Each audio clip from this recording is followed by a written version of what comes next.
And we are live. Welcome, everyone, once again to the spoiler room. Here we are. It's a Sunday night. We had a beautiful weather this weekend. Yesterday, we had summer. Today we're back into like fall, winter type temperatures. But yesterday was like almost 70, and I grilled, and I had I had brats and burgers. So there you go. True Wisconsin night. Celebration of warm weather for the day. But things might get a little cold in the ocean tonight as we talk about another animated film. Another one of those that I call a lost Disney film. Not lost so much as in, oh, you can't find it. Lost so much as in, you hardly hear Disney talk about it at all. Last week it was Treasure Planet, which was one of those films, and it's a 1-2 punch because they came out a year from each other. Today we are looking at Atlantis, The Lost Empire. Yes, Disney, Atlantis, The Lost Empire, I should say, from 2001. So yeah, thank you for venturing down the stairs, pulling up a chair and popping or pouring your favorite drink as we talk movie spoilers. And I have a crew member with me tonight. Keeps coming back for more. He is the one and only Mr. Ian Simmons. Hello, Ian. How you doing? I'm doing well. Good to hear. Good to hear. So yeah, I consider this a lost Disney film because for reasons I've already stated. It's really one of those where you're like, why don't you hear them talk about this one more? Just like Treasure Planet. Did you want to give the synopsis of this, or do you want me to? I'll give you a choice. I'll give it. You go ahead and do it. Yeah, this is my second live stream today, so I'm. Ooh, yeah. I need a little help. Okay, I'll give your breath a little breather here. So basically, we have Stargate underwater. There we go. That's perfect. Let's move on. And I'm not saying that as a bad thing. I'm just saying it's very similar. Actually, it's Stargate meets 20,000 Leagues Under the Sea. Basically, you have a young linguist named Milo Thatch who has this theory about Atlantis that he got from his great explorer grandfather. But the museum he works for also has him working in the boiler room, where he's more of a maintenance guy than a linguist presenting a scientific expedition. Well, he gets railroaded because they think he's just a kook in a way. He's a little off his rocker, talking about Atlantis all the time. And yeah, he gets a call from a friend of his grandfather's, a very rich individual. They were friends for a long time, and he wants to help Milo prove his theory. This sound familiar? He wants to prove his theory that Atlantis still is down there and that they may have an energy source that could help the world. So this old guy funds this expedition, includes Milo. He's already got the rest of the crew, a ragtag group of folks who are experienced in adventuring and such. And they venture down into a really cool looking submarine. And they go in the ocean, and Milo translating stuff from this book that his grandfather gave him. It was a long lost book. They do find their path, and soon, little spoiler, folks, a lot actually. They find Atlantis after an adventure, avoiding a Leviathan, nearly dying, and losing people along the way. Well, of course, not everybody on the expedition is as they seem. And soon folks are double-crossed, and we see how Milo befriends the princess of the surviving tribe of Atlantis, which is slowly dying as the life force seems to be draining from their planet, from their underground world. And we see how Milo wants to save them as well as save his, the princess, and try not to get killed while the mercenaries try to get away with the energy source, which is, kind of where we leave things. Very good. Excuse me. How'd I do, boss? Excellent. Hey, Sinister. How you doing? Thanks so much for stopping by. Sorry you got to go to bed soon, but appreciate you leaving the stream up. All right. But yeah, Atlantis, The Lost Empire. It's been a while since I've watched this. And I wanted to get your initial thoughts, Ian. Do you remember when you first saw this? Of course, I remember yesterday, Mark. Oh, it was yesterday. It was I'm not yesterday. that old. Okay. Yeah, this is like the movie we discussed last week, Treasure Planet. Well, no, I actually saw Treasure Planet in the theater, but I feel like this is one that was just not on my radar. Mhm. I remember it being out briefly in 2001, but I didn't really have an interest in it because it was a Disney movie, it was a kids movie, and I was all like, if it's not Pixar, it's not worth my time. Plus, from what I remember, the reviews weren't that good, so I'm like, I'll just not. I'll go see something edgy instead. Uh, but you brought this up for the show, so I decided to watch it, and I was pleasantly surprised and also very disappointed. And Oh, disappointed only because this is the third movie of its kind that we've discussed in the last 3 weeks. So the plot structure of going on this expedition, this unlikely hero teams up with a band of unsavory rogues, and they all turn out to be evil. And then there's a guy who's like really evil, and there's like a double cross, and all of this stuff. I just like, wow, they really, between Titan AE from Fox and then these two films from Disney, and you go back to Pocahontas, you flash forward to Avatar, like there's a whole bunch of this movie and other movies and other movies in this movie. So I can recommend it purely on an aesthetic and a visual level. I think Michael J. Fox is a great. All the voice acting in this oh yeah. movie is top notch. It's just I think it's let down by a script that doesn't really know where to go with itself after a certain point, and that's kind of a bummer. If this had the same writers that Treasure Planet had, I think it would have been much stronger. No, I agree. I agree. It's like they had an idea, and again, this is described as Disney's experimental phase, so to speak, where they're still working with. This was a year earlier than Treasure Planet, but here we have the amalgamation of their. Was it the deep canvas? They called it which was kind of a digital artistry 2D animation and computer generation. They kind of have that. I think they started that in '99 with Tarzan, if I remember. Yeah, Yeah. yeah. So it's got that combination of that. But yeah, aesthetically, man, this movie is so fun to watch. I mean, it is, especially when they get into the underwater and Atlantis and all of that. You're right. The story is kind of the weakest part, only because it has so many familiarities with other things. I'm not kidding when I say it's part a good chunk borrows from Stargate. You could almost say Stargate, and then it kind of morphs into borrowing from Fifth Element. Yeah.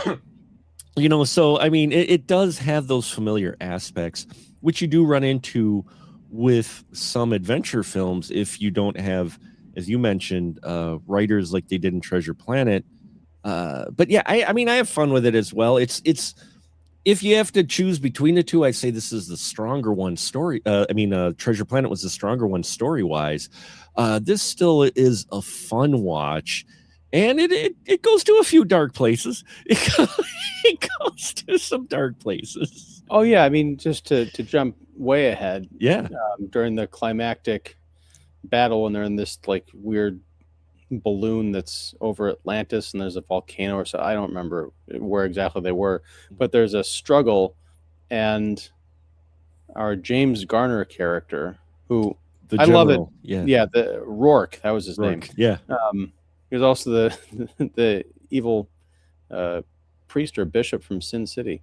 Anyhow, Rourke and Helga, his kind of underling, voiced by Claudia Christian, they're having a bit of a conflict, and he punches her, I think, and then throws her over the edge of this thing down into the abyss. Now she survives, and she survives just enough to get a flare gun and shoot the thing and cause it to all like collapse, and I think it ends up falling down and killing her ultimately. But that's some dark, fun stuff. I also love the fact that Rourke gets cut and kind of infected with the crystalline, glowing spirit juice of the Atlantean people, Mhm. and he kind of turns into a monster. And I thought, okay, here's where he turns into, the Abomination or the evil Hulk or something, and they have to fight this thing. But no, it basically destroys him from the inside, and he's kind of like suffering as he falls to his death. I'm like, this is cool. This is unexpected. I just wish there'd been more of this energy in a couple of other parts of the film. Yeah, yeah. I mean, when the film really picks up, obviously, when it gets to its title character, Atlantis, when they start diving into Atlantis and like the Atlantean history and the way the tech works and all that, that's all fascinating stuff. I mean, that's some really cool, like, these are some sci-fi geeks writing this stuff, this is some serious. These guys are like, oh yeah, let's do this. And then, it's getting there. That it does slow it down. I mean, it opens fun, but it is the journey getting there after they fight the Kraken, if you will, the big robotic crab, where they lose a good chunk of their crew. It's that in between journey part that, while some of the character stuff was really cool, it does slow it down. They could have trimmed that length of time a bit, for sure, because it's not afraid of a montage. So there. Yeah, we talked about the look of the film. Yeah. From what I understand, Mike Mignola did the concept art and a lot of the character designs. And this is before Hellboy had hit theater, so he was still kind of just like a comics guy. But man, you can see it if you just look at Milo's fingers, and they're like long, but they come to like the hard square points, and they got the triangular fingernails. I mean, that's Mike Mignola all over the place. And you look at the designs for the runes that are on all the Atlantean tech, as you mentioned, the kind of the hovering masks of the ancient Atlanteans, which it looks like Mike Mignola from Hellboy had designed the quintessence from Transformers the movie, Yes. and that's what you have here. Yes, that's exactly what they reminded me of. Was that no? Yeah, and the big knuckles too. They've got the larger knuckles that the hands do in that. But yeah, I mean, so visually, animation wise, again, it's a gorgeous film. I like the way the characters are designed. I love the tech stuff though that they designed in here. Like I said, that the all of the tech, even the human stuff that they do for it, it really is cool stuff. You're like, okay, this is, you know, sci-fi working in itself in here, and them trying to do something that's familiar but also giving it its own identity. And I think they accomplished that in this.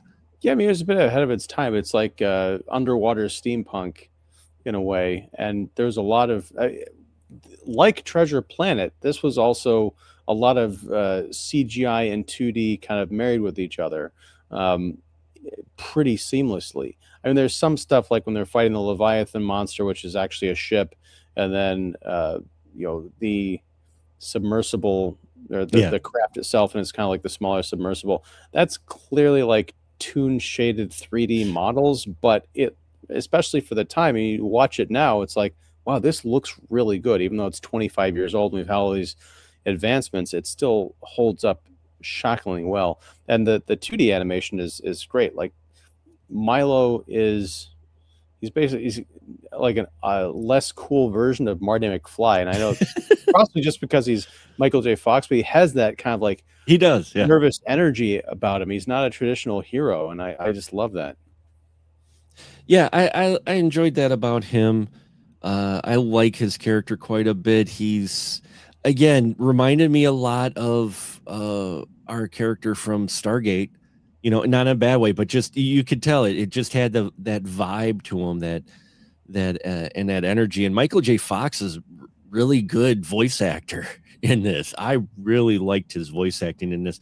But it was funny, you mentioned James Gardner. At first I'm like, is that Tommy Lee Jones? Because they sound, when if you remove the face and you just have the voices, they do sound similar. So when we first hear him, I'm like, I didn't know Tommy Lee Jones is this. And my wife looked at the credits. She's like, no, that's James Gardner. I'm like, oh, that's why the joke of I prefer Westerns in there. I like because he drops a line in there about how he prefers to watch westerns, and I'm like, well, yeah, because he's James Gardner. So there's your little in meta joke going on here. So you've got James Gardner as Rourke playing a bad guy, which is fun. The heart got a little bittersweet though when we get to Cookie, the very fun cook, who is voiced if you grew up at all, folks, you know exactly who's voicing Cookie. And this was his last film. Jim Varney was Cookie. Wow. He passed during the filming of this. So they got someone to kind of do a few of the fill-in. He did most of his dialogue, but yeah, Cookie, the cook for the submarine, was voiced by Jim Varney. So I was like, Ernest, oh. There is another actor who I had forgotten that Jim Varney had done that voice. So yeah, I was hearing Cookie. I was actually hearing another actor I think he's still kicking around. He was an older gentleman even back in the time of this movie, so he could have been a contemporary of Jim Varney. And I don't remember his name. I remember seeing him like on sitcoms, like a grandpa and stuff. But he had a very similar voice. But I liked. What was his name? Don Novello as Vinny, the demolitions expert. He was hilarious. I grew up knowing him as Father Guido Sarducci. Yes. And I could not. I mean, he sounds exactly like he's doing his Guido Sarducci bit. And it's just that kind of wry, weird offhanded delivery. I think he gets the best lines in the whole film. Oh, he's hilarious in this. I just, yeah. And that's the thing too, is, well, the story is the weakest part. I really like this group of characters they came up with, because while they are, those archetypes, there's ones we've seen before in a film like this, they do have they each have their own personality, but they're just so much fun to watch work together. Like, your doctor isn't your normal medic of the group. He's a rather big, good-looking guy who's like got muscles in that, and he's the doctor, the medic, and you're just like, that's something you don't quite expect to see. Or they've got an engineer who's actually a teenager in here, a female teenager, no less. I mean, it's and then they got the one guy who loves to dig, who nobody Mole. Oh yeah, the Moliere, who goes by Mole, and just an oddball collection of characters. A true kind of pirate crew. One thing I loved about Cookie, and I jotted this down, the 4 food groups: beans, bacon, whiskey, and lard. My wife and I laughed when we were watching it. We watched it, and he said, beans, bacon, whiskey, and lard. I'm like, oh, that's 4 food groups I could get behind. Yeah, sure. Oh, I love that his food was just so toxic nobody wanted to eat it, but yeah. But that's that's all you have. So yeah, you have and then you have a wonderful side character in here who, when did Monsters Inc. come out? 02? Was that 02 or 03? No, it wasn't 03. Monsters Inc. came out same year. Oh, 2001. Yeah, it was 2001 as well. There's a character in here. Is it Miss Packard? I think. Oh, yeah. I kept thinking of her like Wazowski.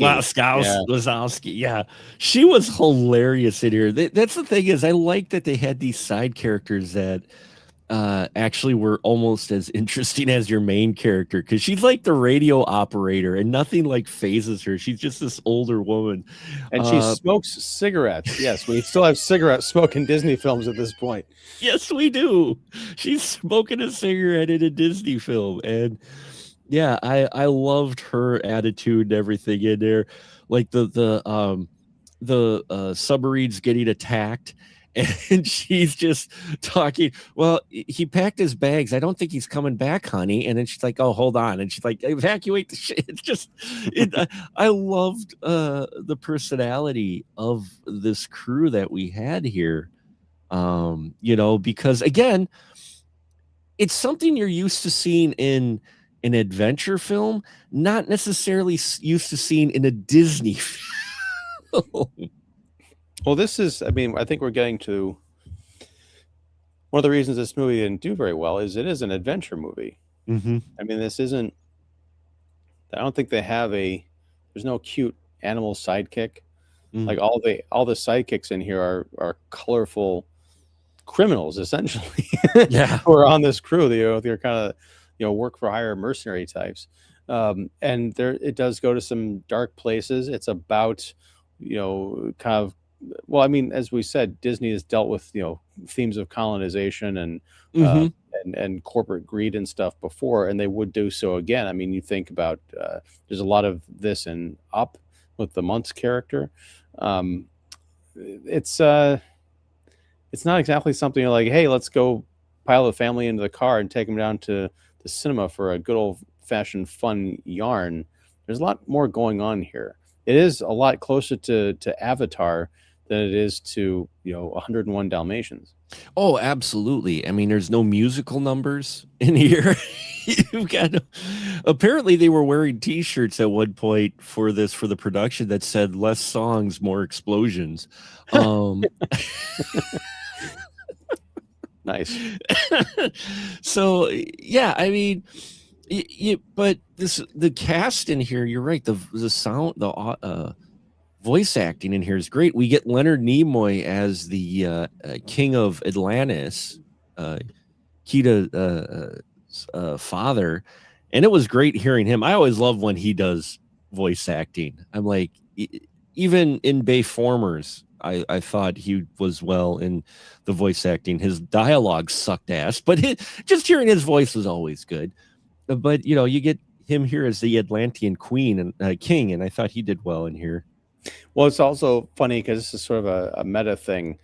I was listening to someone talk about this movie earlier today because they did a YouTube video about some of the production problems with this movie. Sure.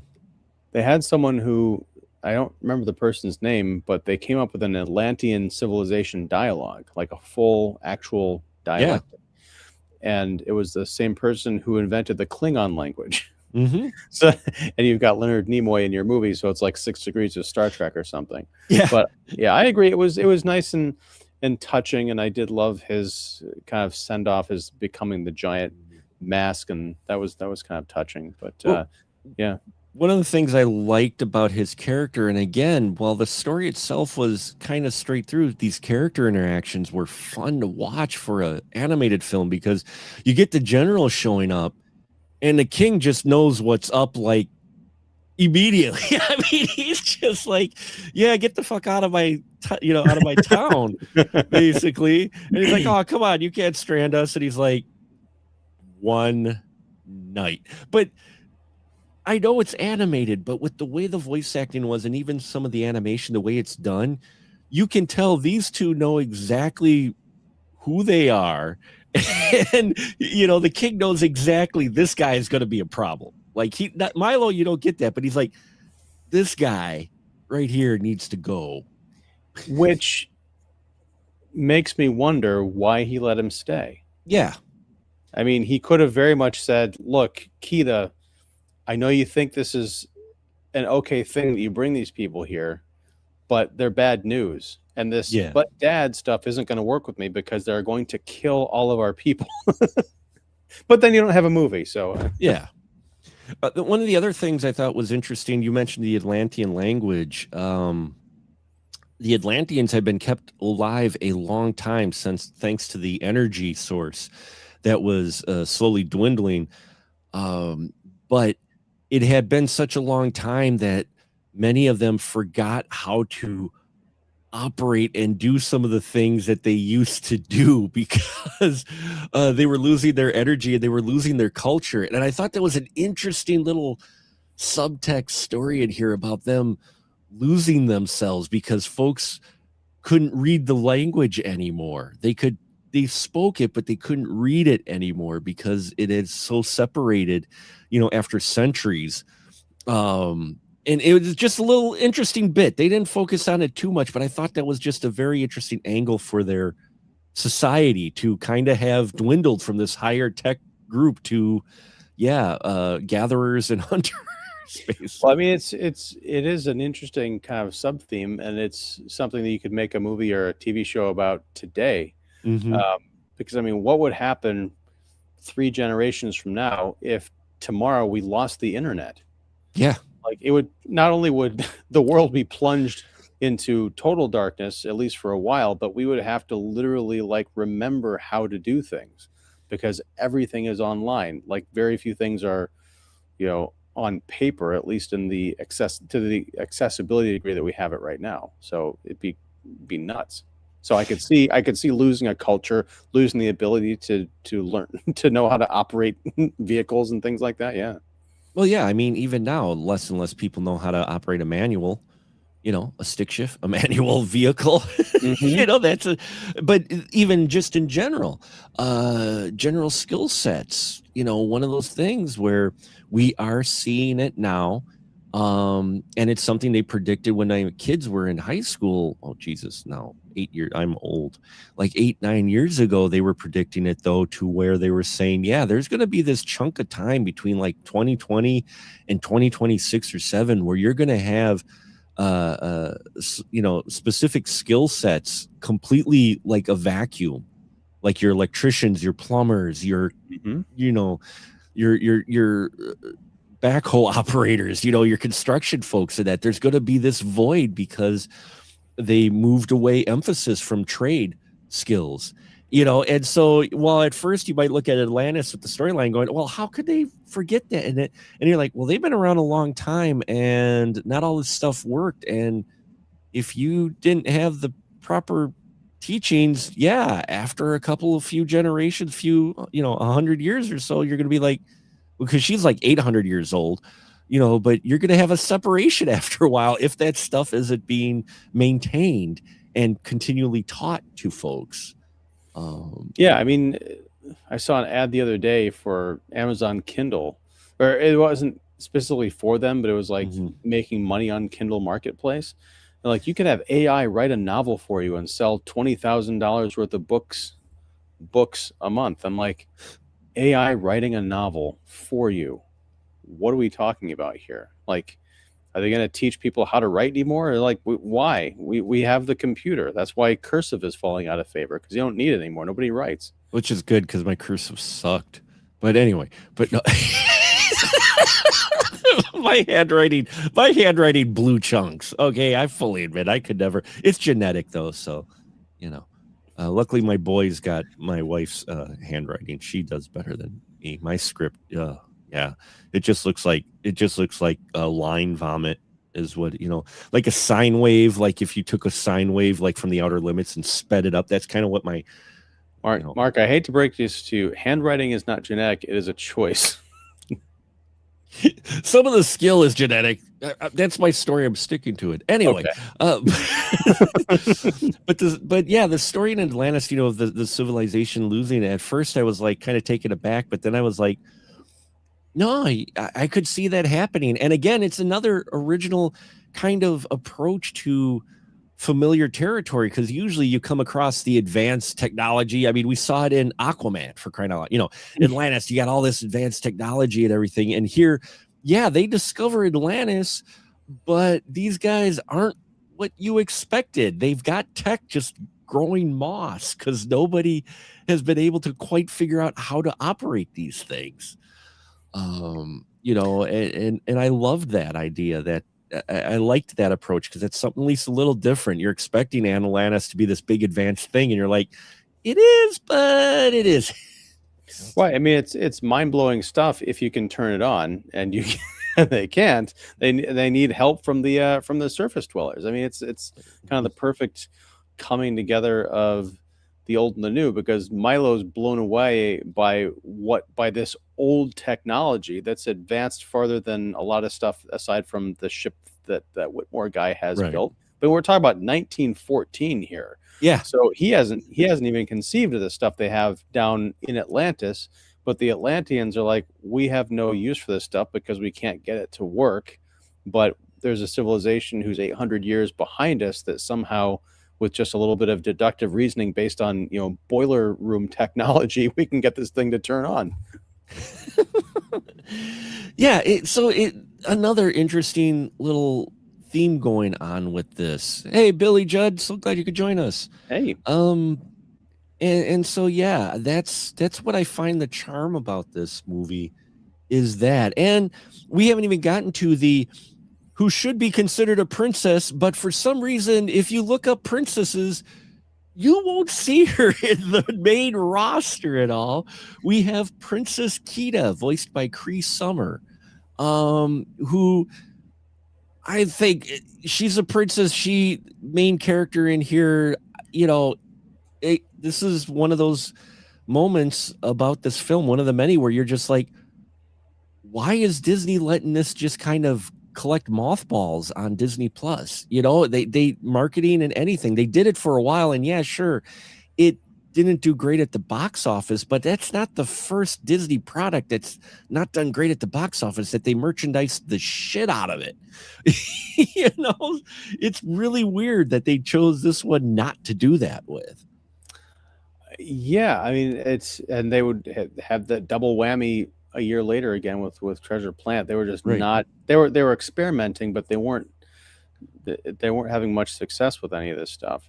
Yeah, it's just like I would love to see Atlantis toys. I looked up the Treasure Planet stuff last week, and it's ungodly expensive because of that paradox. Like nobody wanted it at the time, but now a few people want it now. So let's charge $160 for a $5 action figure. But yeah, it's as far as Kita goes, it's funny. I didn't pay attention to who the voice actress was, but you mentioned Cree Summer. I'm like, I know that name. Yeah, she was on A Different World, the Cosby spinoff back in the '80s, Right. and she was also the voice of Elmira and some of the other Tiny Toons on that cartoon show. So it's like you think of someone in one context and they show up as a voice actress, and a damn good one. I mean, she's a cool character.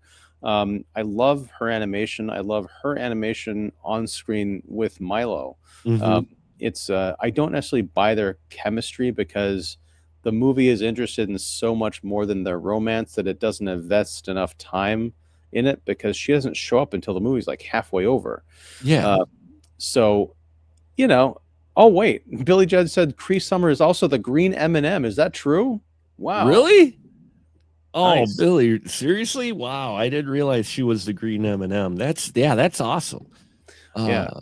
I want to finish up on Kita here, but then I'd like to go to Billy Judd's previous comment because that's an interesting talking point or question. It is, absolutely. But yeah, I think Kita could and should be a Disney princess. I think it might be a bit awkward now because she's got a similar kind of Moana vibe. Just like aesthetically, it's like the future underwater version of Moana.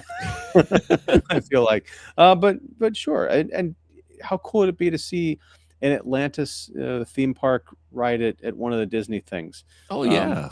Yeah, or at least a model, a maquette of the ship that goes down, and it lasts all of like 5 minutes before it gets blown up. That's what I love is how they have all this high tech stuff, and it's like they keep losing more and more as they go along. It's just like, nope, yeah, this was a cool ship. Nope, it's gone. It just got munched by that. But Billy Judd does give a interesting question. Asks, did Rourke and Helga deserve to die? Oh, that's a deep question because, I would. I don't know if they deserve. Maybe Rourke. I'm not quite sure on Helga, though she went along with his plan. But I like the Helga character, in all honesty. I was like, I forgot about her character till I was watching this again, and I'm like, oh shit, I forgot they wrote the Helga character in here, and she was a cool character as well. I don't know if they deserved to die. I mean, they were going to leave the Atlantis civilization to completely boil under lava. So, I think, yeah. I mean, now that I'm talking it out, Rourke more so than Helga, but both of them. Because Helga went along with Rourke. Rourke for sure. And I like that he died in what looked to be a very painful way. Yeah. But a painful and confused way, because there was that great howl of like pain and just confusion. It wasn't even rage. It was like, what is going on here? Also, I'm on fire, and it also is kind of icy. But with Helga, it is just her complicity in going along with this. At any point, she could have, like, when there's the second mutiny where the gang of criminals decides, okay, we're going to turn the tables on the other bad guys and we're going to join with the good guys. That was a fun little moment. But Helga decided, no, I'm going to go off in the truck with Rourke. So it's she's kind of like Ilsa from Indiana Jones and the Last Crusade, right? She's a villain, but she's got kind of a heart, and the hero's kind of sweet on her. But in her last moment, she makes a choice to grab for the Grail. She's like, I can reach it. And like, nope. So you made your decision, and now you got to live with it and die with it. So I at least like the fact that, I mean, I was shocked. It was a jaw-dropping moment when Rourke flipped her over the side of that thing and she fell down the chasm. I thought, wow, that's a hell of a way to go. And then I did like when she's on the ground and her last act is to send up that flare gun. So she dies heroically. So I think she does have redemption, but ultimately she does have to pay for all the pain she inflicted and would have inflicted if Rourke had gotten his way. Right. She's the one that's a step up above Rourke. Well, she does have the redemption arc. She needed to pay some kind of price. Now, if that, whether or not that's, complete death, or if she gets captured by the Atlanteans, you can kind of bait, but she does redeem herself a little bit where Rourke doesn't. He's definitely irredeemable and turning into a wonderful statue and falling to his death, I think was fitting for him. For sure, and again, Disney's still digging into kind of its darker angles, which I like to see with this. And so, I'd say Rourke for sure. Helga, she had to pay for for going along with Rourke. Whether or not she actually had to do the ultimate price, but she still had to pay some kind of major price. Even with her redemption, she had to face the consequences of going along with him all the way up to that point. And the fact that she shoots the balloon too, even though it's a bit of a redeeming arc, did she do that more because she saw the light, or did she do that just to screw Rourke, too? So her intention for doing that, Well, I mean, I think the answer is kind of both. I mean, she probably knew that she was a goner anyway, so what else is she going to do lying on those rocks? She's got a flare gun. She might as well stick it to the man, which I was totally on board with. I like Helga partially because of the voice acting. Again, Claudia Christian did a great job here. It's one of those things where, like, is that Kathleen Turner? No, it's not nearly as smoky, but still has that kind of sultry, menace to it. Yeah. But also just her design. This normally would be kind of a knock in other animated films, but some of these characters look like they were created and designed by different teams of animators because the character design is different. She does not look like, say, Milo. She looks like a drawing that would have been done by Tim Sale, who is a comics artist, did like Superman for All Seasons, and has a very distinct look. And Helga looks like a Tim Sale woman, and that is the highest compliment I can she was drawn badass. She was a badass character overall, and she was drawn badass. And yes, I stand corrected. You're right. Rourke didn't fall to his death. Well, I mean, he fell into the shredded blades, I think, or the blades fell on him. But so you're right. He didn't fall to his death. He did get shredded to the blades after becoming a statue. But so that way they don't have to show blood when they kill the bad guy, but they show him. I mean, he gets chopped up by blades too. So it's very interesting. Some of the choices they make in here with the deaths. I mean, it's just like on our way down, we were talking about how, various folks get killed. A lot of the, NPCs, if you would like to call them, we have a lot of the crew dying, like actually dying, like the ship's blowing up Star Wars style in these fights that they have, and they even acknowledge it. It's not like it's passed off either. Like, oh, we're just going to like ignore the fact that all those ships died. they acknowledge the fact that, oh, we had a cast of a crew of 200, and Yeah. now we just have this group of guys left. And some of those, it was very weird because, yeah, you mentioned NPCs. Aside from our main kind of pirates, if you will, and then Milo, you see a whole bunch of these people with like those kind of gas mask snow trooper from Empire Strikes Back's outfits with the hoses coming out. And like, who are these people? Like, they just survived this whole thing, and yet you'd think they'd take their mask off to breathe or to not be so sweaty in there or something, but they are just like faceless soldier bad guys. It is kind of a there's so much personality invested in everybody else, and for this to be an expedition that is not evil, not a ship full of literal stormtroopers, you'd think they'd have people walking around a bit more casual than they do. You would, but they were supposed to be menacing. You knew who the bad guys were, basically. You knew those guys were going to be bad guys, right? But this is before the heel turn, right? Before the heel turn. So I mean, maybe it was put out there to throw in suspicion. It's hard to say, but yeah, I just thought it was interesting. They actually acknowledged the loss of the crew, because a lot of times, especially like with the adventure films and that, especially for the younger adults are looking, going, wait a minute, but they don't even dread. They just kind of, let's just move along. Let's move along. Don't pay attention to the fact that there were guys in those little ships that the Leviathan just crushed in underwater. Yeah. Or people dying in the volcano, or the Atlanteans in the battle that they have at the end. Yeah, those guys are dying too. But that's like, they just, Well, I mean, it's very similar to the Gungan battle at the end of episode 1. Yes. It's complete with the force shields, like the energy force shields, kind of these circular discs raising up. Yeah, that was well, and then again, that was a great example of, and I guess this is why this film to me has such appeal, is the fact that the Atlantis stuff, it really felt like they were trying to do some original, or at least some very cool different things in it, because the shield that gets put around Atlantis is put out by these big sentinel statues that just kind of stand up, and they put out the energy. I thought that was cool. I like that. That's just different, rather than just having the shield go up. At least you have, like, these guys, they're not just columns, they're these big automatons that put the shield up. I know it was a different movie studio, but I mean, there's theories about Atlantis, like, oh, they were actually aliens.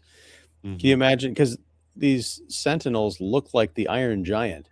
That's what I was thinking. I was like, would it be cool if, like, that race seeded Atlantis and gave them these Sentinels, and then, like, 50 or 30 years after this adventure happens, you've got the Iron Giant showing up on Earth, and he ended up as a little beacon in the ocean, floating around at the end. Who put him back together? Who put him back together? The Atlanteans. Yeah, there you go. Hello, Derek. He popped into the chat. Say hi, Derek. Hey.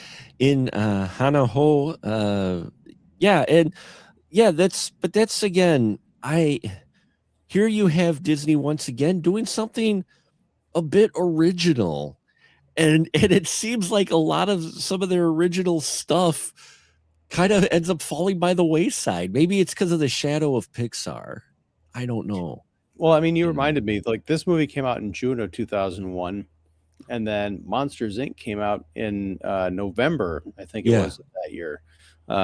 So huge contrast in terms of the reception, and possibly because Monsters, Inc. had more in the way of, cute, cuddly, more marketable characters. But I think, just as far as like a movie and an adventure goes, some story problems aside, I was thinking while I was watching this on my television on Disney Plus, how cool it would be to see this thing in a movie theater, because even just like the sense of scale, you get the great proportions of wonder when you're either you're talking about the ship, or you're talking about encountering Atlantis for the first time, or that kind of harrowing fight on that balloon kind of vehicle at the end. Like, it is dizzying to watch Helga topple over that railing and go down into the abyss. I know I keep bringing it up, but I think that moment traumatized me yesterday. But yeah, it'd be cool to see this get some kind of a re-release, even if it's just like a one-night Fathom event thing. I'd go. Oh yeah, I'd go too to see it because yeah, it's definitely one of those that still very cinematic in a lot of ways. And Billy Judd dropped another nugget for us, which yeah, Lloyd Bridges was a cast to be Preston B. Whitmore, but he passed away, so John Mahoney took over the role, which is the gentleman. I believe he's the one that's funding the expedition.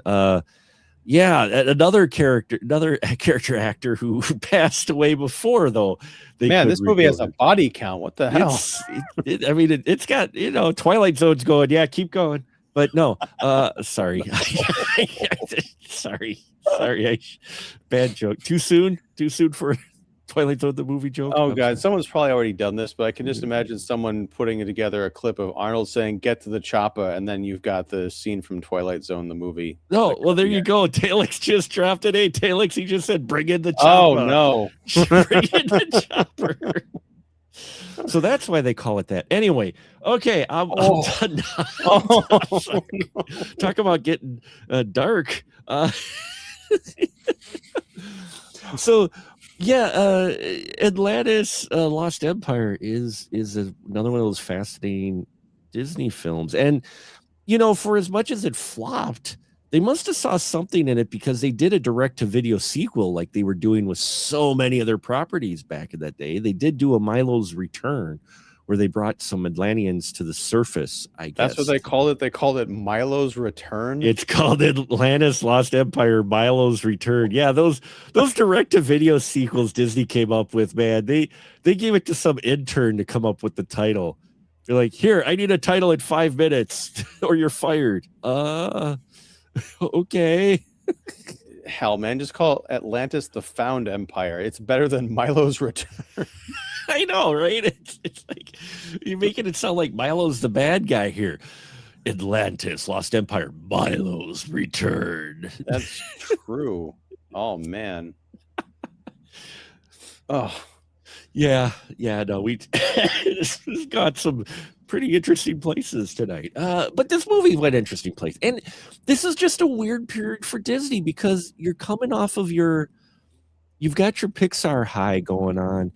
You're coming off, as far as your 2D animation stuff, a string of just hits, and then you have this, which they're trying to do something new. And it's sad because even while, if I had to pick between the two, I would pick Treasure Planet being the better story over, it's based, of course, on a more classic story, but over Atlantis Lost Empire, there's nothing wrong with either of these two movies to where you couldn't see them getting more of the Disney treatment. And it's just really weird they did it.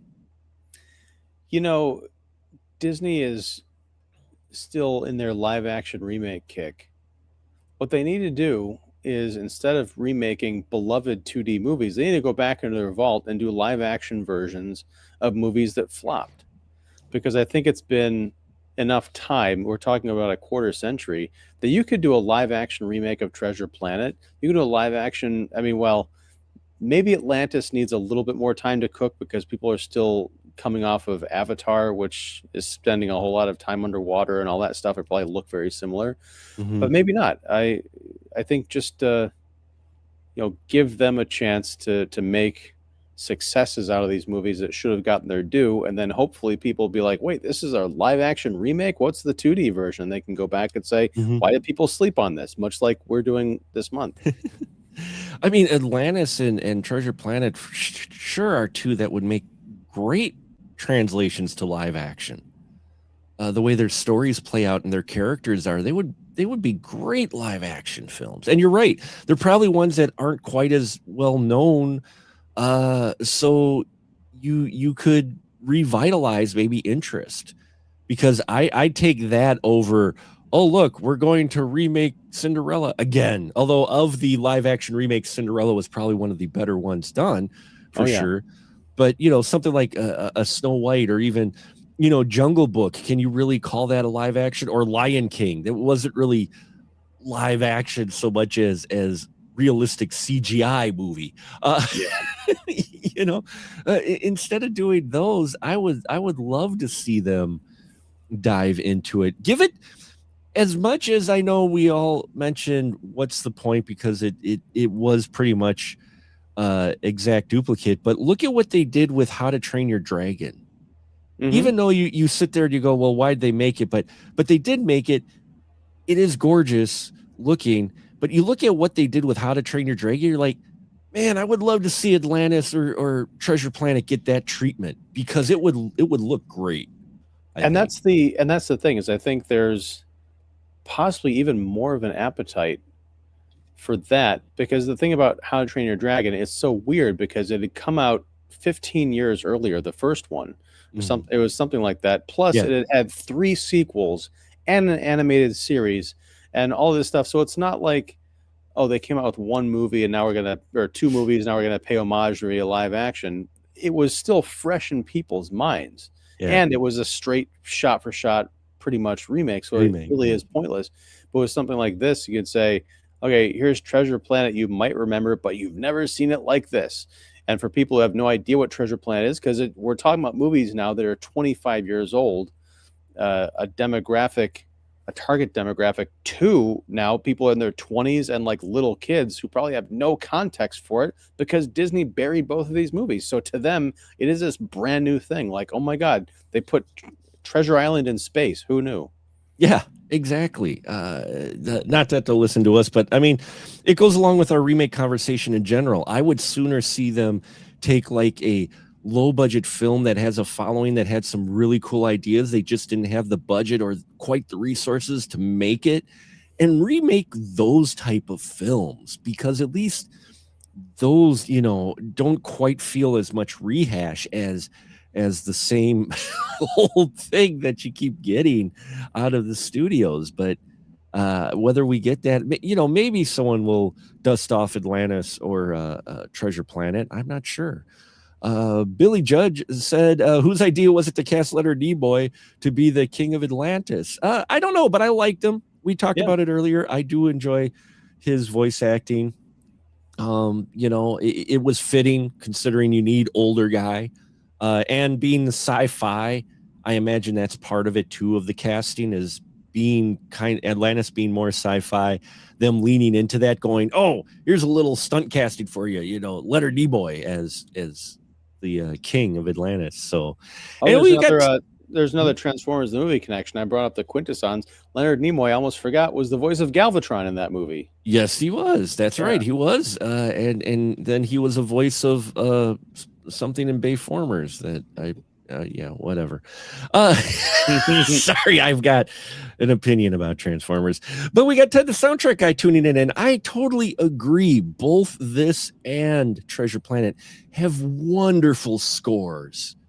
It's just gorgeous music that fits so well, and it's just this wonderful sweeping adventure music that James Newton Howard does, that it makes it so much fun to listen to, and it's a gorgeous score for sure. Another comment we got here, we got a number of them. Billy Judd says Aladdin is the best live action Disney remake because they love Will Smith as the genie. I'm gonna say Aladdin, the live action, I enjoyed it for the most part. I will say Will Smith did a good job as the genie, only because they were smart enough to not try to replicate Robin Williams, and he made the genie kind of his own genie. And I appreciate that quite a bit, because I think if they would have tried to make him like the genie Robin Williams, it really would have failed. I did a show on the Aladdin remake when it came out, and that's all I'll say. I don't have time to litigate all the problems I have with that movie. Did you not care for it? What? No, there's problems with that film for sure, but we already mentioned, I think, the perfect Disney live action remake was Kenneth Branagh's Cinderella, because it was early on in the cycle, and it wasn't a rehash. It took elements of the original story and like zoomed in on them, like her relationship with her wicked stepmother, who was, again, played by Kate Blanchett. I mean, you don't top that. So yeah, that's that for me. That's my gold standard. And I don't think it's been topped yet. It really hasn't. It's for me as well. My wife and I, when we went to see it, we thought it was really well done. And that's obviously partly due to Kenneth Branagh, because I love his work, for sure. And and then Nimoy was also Dr. Jekyll and the Page Master. Absolutely, Billy Judd dropping all kinds of knowledge on us tonight, Billy, and also saying, did they try to make Alan Tudyk voice the Iago be like Gilbert Godfrey in the Aladdin remake? Yeah, I think so. Which, that's another one of those. Don't try. Nobody's ever gonna top Gilbert Godfrey in voice whatsoever.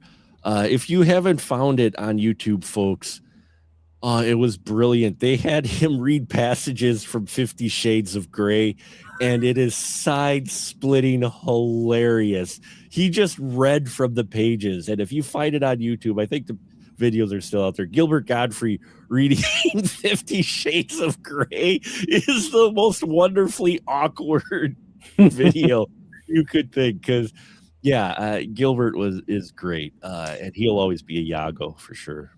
Did you ever see the Aristocrats? Not the Aristocats, but the Aristocrats. Oh yeah, no, I saw the Aristocrats. Yeah, okay, because everybody was shocked to find out who actually says the most blue version of the Aristocrats. They're like, the Full House guy?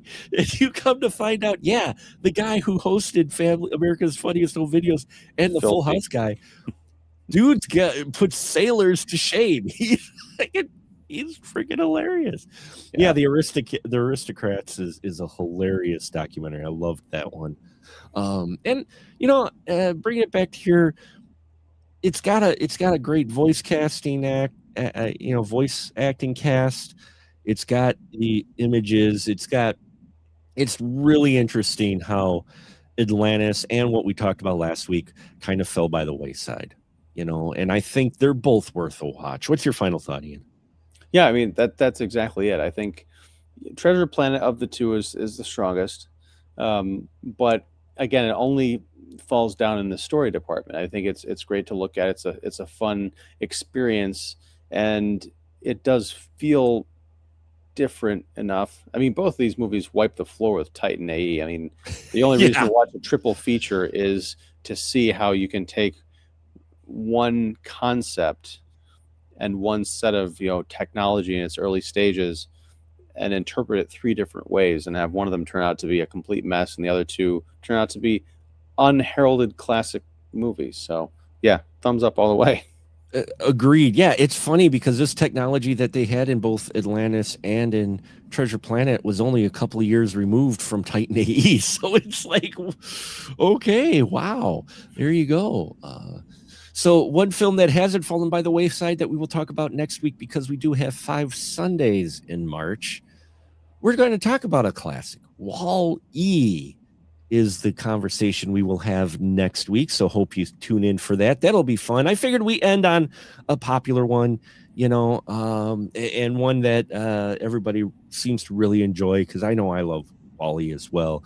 So we got one final comment from Billy Judd, and we'll close it out here. If they remake the Aristocats, they better get Jim Cummings as a Roquefort and make him sound like Sterling Holloway from the 1970 movie. That'd be interesting. I'd be down for that. It'd be interesting to see a remake of the Aristocats. I like that movie quite a bit as well. That's that Disney, hey, I'm going to introduce kids to other countries. Because Disney liked doing that. Here, we're going to set this in London. I never saw the Aristocats. That's a blind spot for me. I was never a Disney kid. If it didn't transform into a robot, I didn't care about it. Aristocats is a lot of fun. If anything, for the soundtrack. The soundtrack is pretty amazing. But the movie in general is a lot of fun, for sure. I mean, it's a little more classic Disney, approach, but it's not necessarily a bad thing. So thank you so much, Billy Judd. Thank you all. Talix just said, we'll get this will be the last one. If they do a remake, they need to do CGI cat people from Cats. Hashtag release the butthole cut. Thank you, Talix. Hashtag release the butthole cut. All the way. Cats. Speaking as the one person on the planet who defends the Cats movie from 2019. Hey, we agree on that movie. We actually agree on that movie, and so to the degree that I love it, I don't know, Mark. I'm not sure if I love it as much as you, but I do enjoy that film quite a bit. So, okay. And I do, yeah, it's. We'll both turn on our critic card on the same day. There we go. We'll both just shred it on the same day together. It'll be a team building thing. Anyway, so thank you so much, Talix, Billy Judd, Ted, the soundtrack guy, everyone who tuned in tonight, who commented. Love the comments, love the interaction. Thank you so much. And now, as always, we give the floor to our guests to shill away. So, Ian, what you got to shill? Well, I'm Ian Simmons. I run Kicking the Seat, which you can find at kickseat.com. I'm also right here on YouTube doing live streams and critics roundtables and reviews and all good stuff. Tuesday night at 8 p.m. Central, Earth's Mightiest Critics will be discussing Project Hail Mary. So come for those fireworks. And yeah, that's what I got going on. And we got a lot going on here on the channel. We just dropped about 13 interviews in the last week that we did at the Midwest Weird Fest and Night of Horror International Film Festival. We also have a couple other interviews worked in there, a couple reviews. Check out the special episode we did. We had a special guest, Anastasia Elfman, joined Ian, Joe, and myself, and we discussed a classic film, The Uninvited. So look for that episode. That just dropped as well, and I got a whole lot more coming, folks. This one-man band is really banging the drum. So stay tuned, like, subscribe, bells and whistles, and all of that. And tune in next week, Monday. It will be Monday for Wall-E as we talk and close out our Drawing Space Month with a discussion about that very interesting and fun film. So hope you tune in for that on Monday, 8:30 p.m. Central Time. And yeah, thank you all for your support and continue listening. And until next time, we'll just say a good night, everyone. Good night.